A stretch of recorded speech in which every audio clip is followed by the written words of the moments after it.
talking to you. Okay. Thank you very much.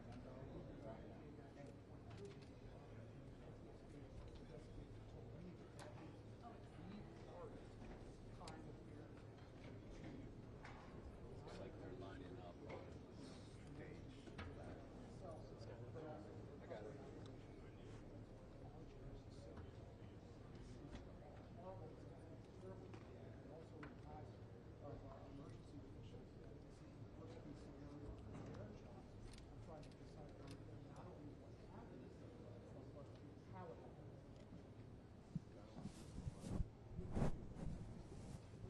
Hi, how are you? Thank you.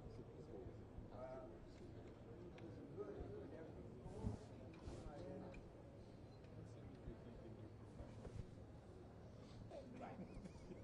Stand by. I'm gonna sit down right now. No problem. I can still hear you.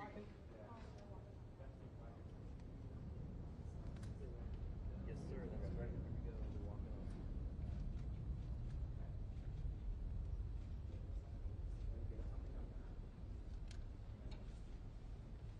Jen. Here, Jen.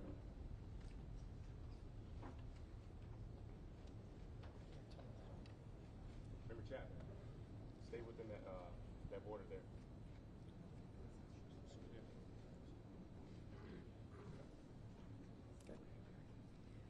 Thank you for joining us. My name is Jennifer Homendy, and I'm the chairwoman of the National Transportation Safety Board.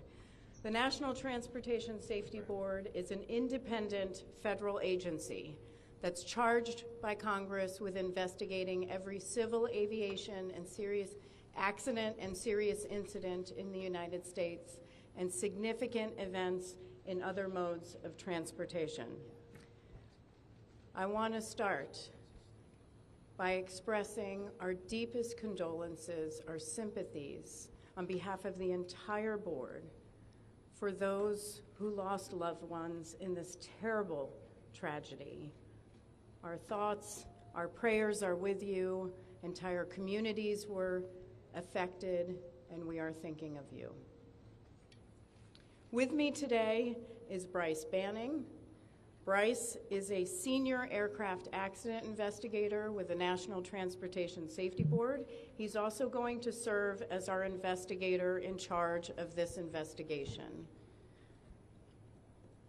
Also with me today is the entire board.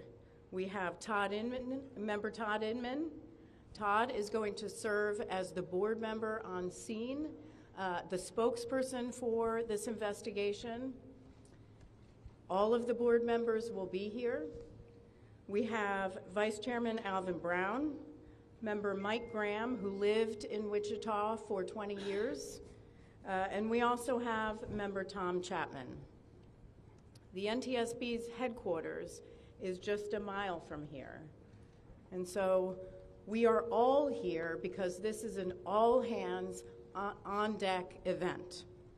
And we're here to assure the American people that we are going to leave no stone unturned in this investigation. We are going to conduct a thorough investigation of this entire tragedy, looking at the facts. Now, with that, I want to level set. When we go to the scene, and we were here last night, we allow the responders to do their important safety mission, which in this case was search and rescue and recovery. We stand back to allow them to do their important safety mission. And so this, for us, is our first full day on scene with our entire crew coming together. We have about nearly 50 people on scene, and in addition to our resources back at headquarters in our labs and throughout the agency. So with that said, we are not going to get into specific facts in this press conference. I want to level set here. We're going to get into our investigative process. As we are able to confirm factual information, we will provide that. I do want to say this is a whole of government effort. I was able to brief, along with others, the President of the United States and the Vice President this afternoon. I want to thank them for their leadership, for their tremendous support of the NTSB, for our investigators, and for the responders that are on scene doing an important mission. I also want to thank Secretary Sean Duffy, who I was communicating with early on after we first got word of this tragedy. We've been working together throughout the day, along with his team at the DOT and within FAA. I also want to thank Secretary Pete Hegseth, who was also integral in working with us today. Chris Rochelot, the acting administrator of the Federal Aviation Administration. We've heard from many members of Congress on both sides of the aisle, and so I will say this is a tremendous, one more time, whole of government effort. I also want to take a moment and thank the many, many responders that have been on scene.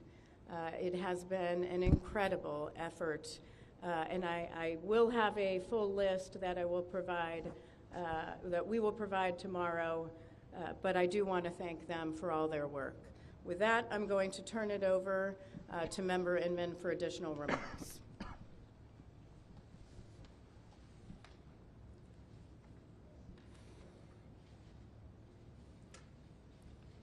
So today is our first full day on scene. Our investigative team will be on scene as long as it takes in order to obtain all of the perishable evidence and all the fact-finding that is needed to bring us to a conclusion of probable cause. Our mission is to understand not just what happened, but why it happened, and to recommend changes to prevent it from happening again. Since we're just beginning our investigation, we don't have a great deal of information to share right now. We will keep you informed by giving regular updates as we learn more. Our intention is to have a preliminary report within 30 days, and the final report will be issued once we've completed all of our fact-finding and investigation. Now, we will not be determining the probable cause of the accident while we are here on scene, nor will we speculate about what may have caused this accident. Today, we will be going and having an organizational meeting and establishing our parties to our investigation. We currently have the following parties that are already identified: PSA Airlines, GE Aerospace, Sikorsky, FAA, NACTA, which represents the air traffic controllers, ALPA, which represents the pilots, Army, AFA, which represents the flight attendants. The Transportation Safety Board of Canada will be an accredited representative under Annex 13 of ICAO. They will be supplemented by MHIRG as a technical advisor. They were previously known as Bombardier.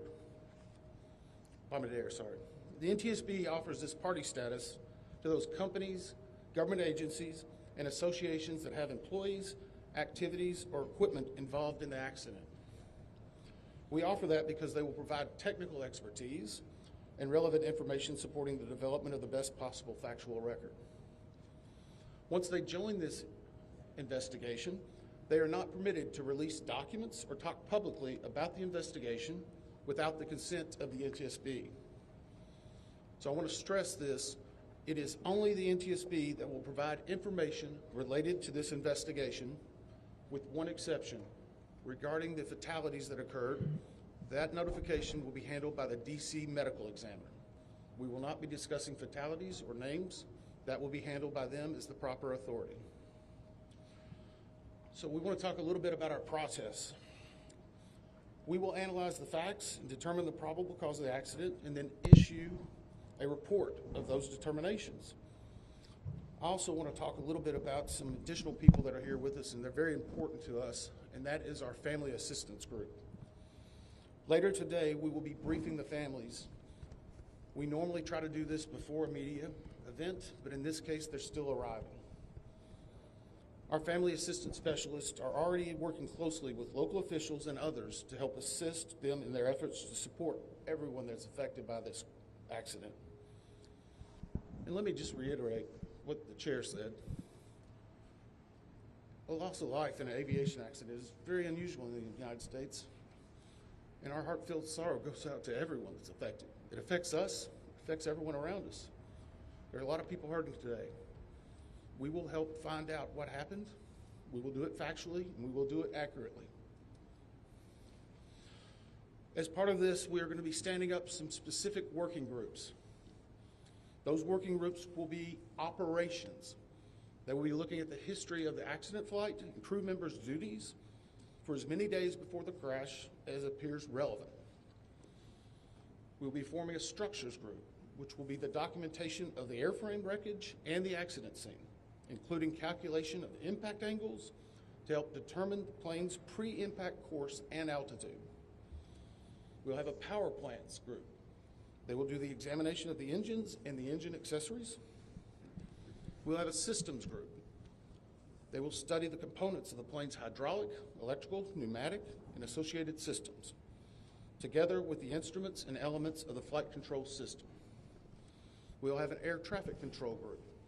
They will do reconstruction and review of air traffic control systems provided to and including acquisition of pertinent flight track surveillance information, what you might typically think of as radar or ADSB, along with controller pilot communications. We will also have a survival factors group. They will be doing the documentation of impact, forces and injuries, community emergency planning, and all crash and fire rescue efforts. Also, due to the unique nature of this crash, we will be having a helicopter group as well. Lastly, we will have a human performance group, and this will not be its own group. It will actually be a part of the operations, air traffic control, and helicopter groups. They will study the crew performance and all before the accident factors that might be involved in human error, including fatigue, medication, medical histories, training, workload, equipment design, and work environment. Now we're going to take a few questions, but I will again stress, we don't have a lot of information now. We will continue to gather that. We will try to release it as we can, but we will only talk about the facts of the case that we know right now. I'm going to ask, we're calling a few people. I'm going to ask that you state your name and affiliation. James Matthews from Sky News.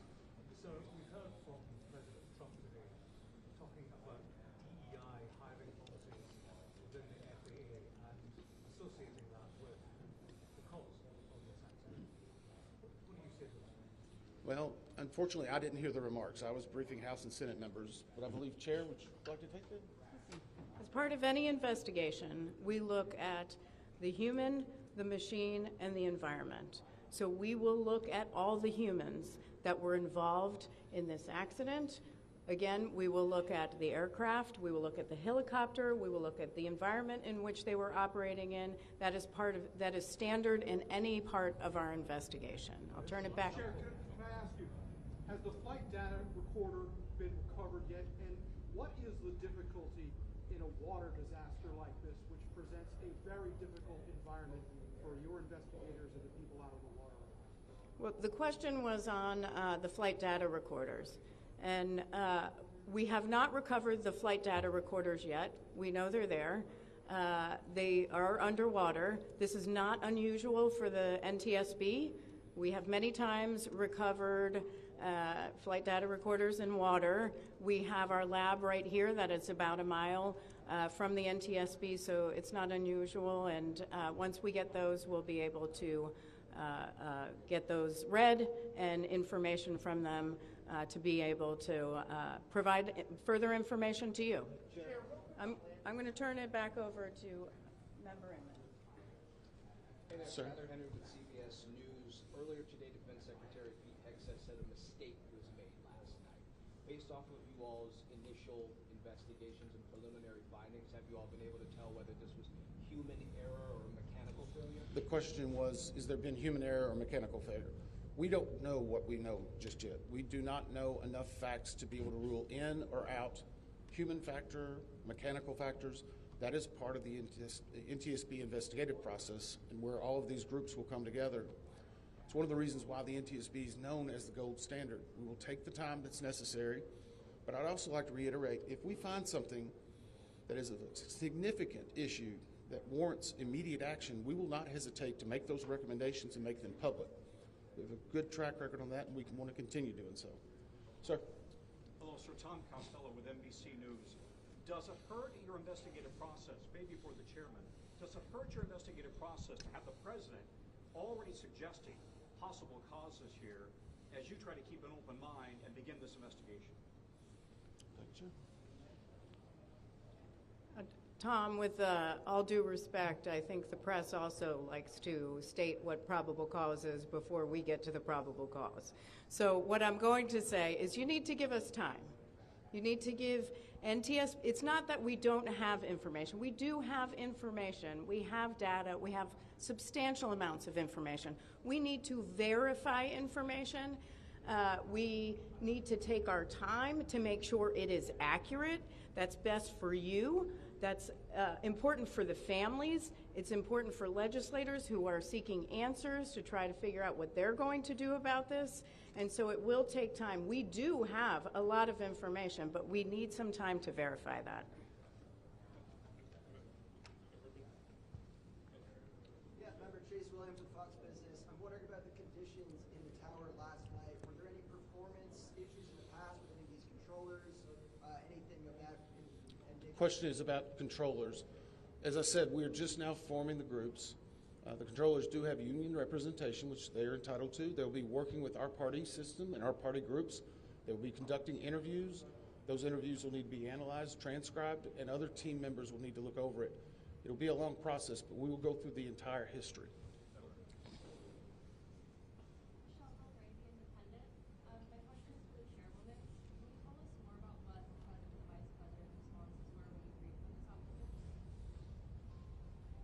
Sure. So the question was about my briefing for the president and the vice president.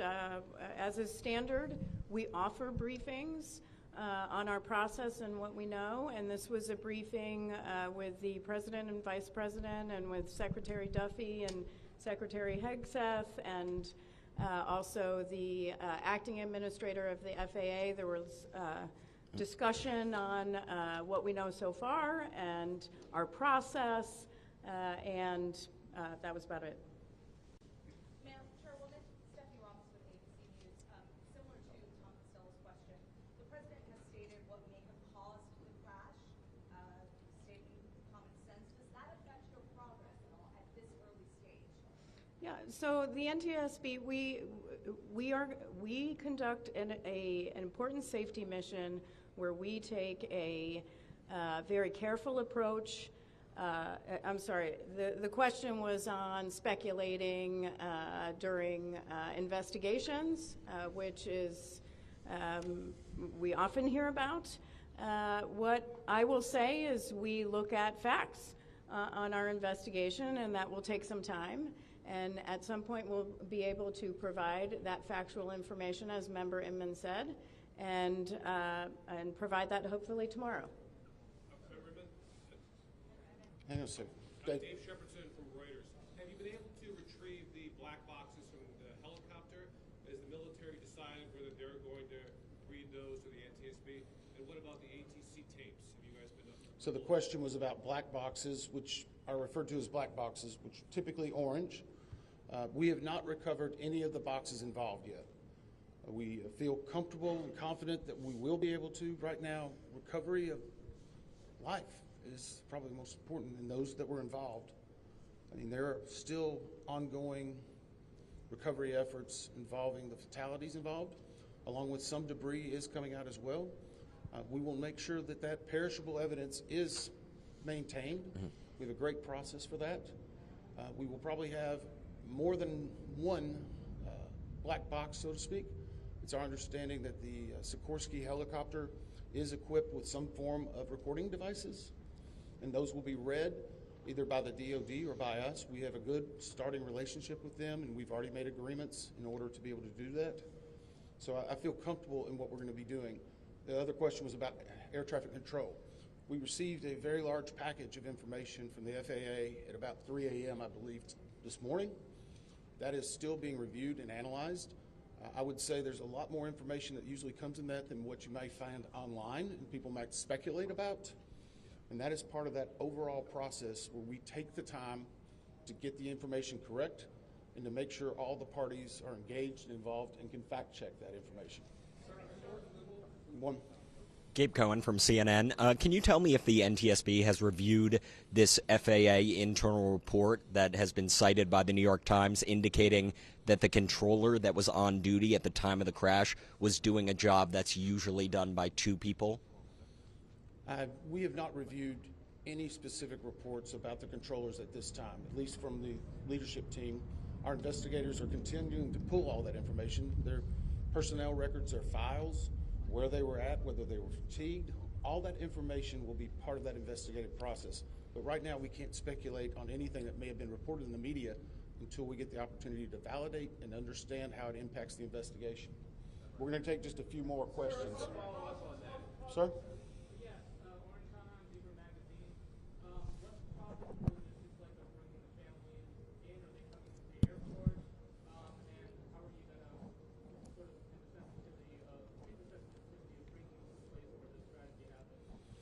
So the question is about the families, and many of those families are still en route. Some are still being notified from both the military and from the commercial crash. There is a family assistance facility that's being stood up by American and PSA Airlines in Bethesda, Maryland. They've already been working on that, standing it up. Our team from our disaster assistance team has also been coordinating with them. We plan on briefing them. It is customary that at some point, if the families wish to go to part of the accident site, that we would arrange such a thing, but it will only be when we know that it's safe, we have the correct perishable evidence, and we can do it in the proper modesty that should be for those family members. It will be a little bit of a process, but it will take some time. Sir, to follow up on the air traffic control. No. Sir, or are you? I know that Marielle Carville with DC News now.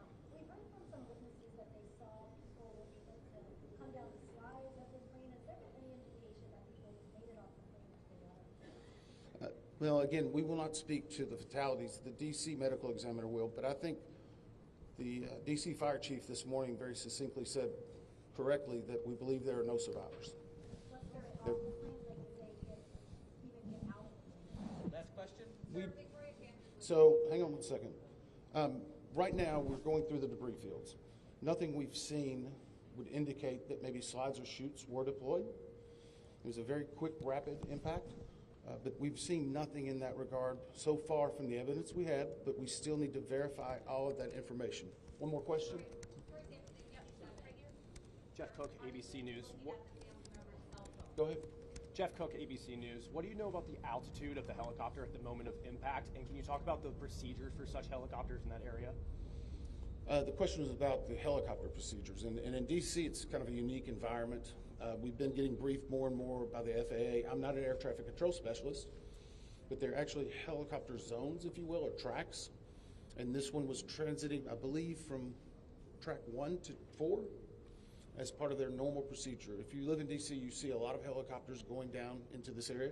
So there's a very well-defined system in that regard. As far as altitude, until we get the additional information, we can't validate or basically corroborate any of that until we get more of the electronic data and the data that's on the plane.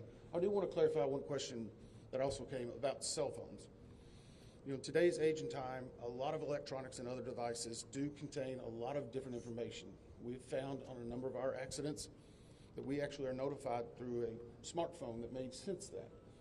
As part of our process, we will obviously treat all of the effects of the deceased with dignity. We are already starting to pull that information together. If we feel that it's necessary to find or pull some of that information, we will work with the families and make sure we do it in a manner that's respectful for them and their privacy. But right now, we don't have any plans specifically on that amount, on that area until we need to. Thank you very much. Thank you very much. Any time for yes. We're not. Check. Yeah. That's what he said. What information